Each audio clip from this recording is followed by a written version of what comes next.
হতাশাগ্রস্ত হয়ে বান্দা যখন কাঁদতে থাকে আর ডাকতে থাকে, ইয়া আল্লাহ, ইয়া রহমান, ইয়া রহিম, ইয়া হাইয়ু, ইয়া কাইয়ুম।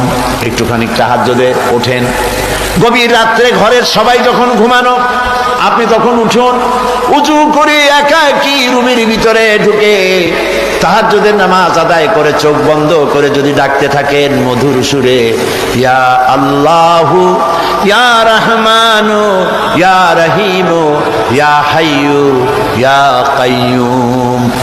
আল্লামা ইকবাল বলেছেন, দিল সে जो बात निकलती है असर रखती है पर नहीं मगर ताकते परवाज रखती है। দিল থেকে যে কথা উচ্চারিত হয়, মুখের কথা আর মনের কথা ভিন্ন রকম।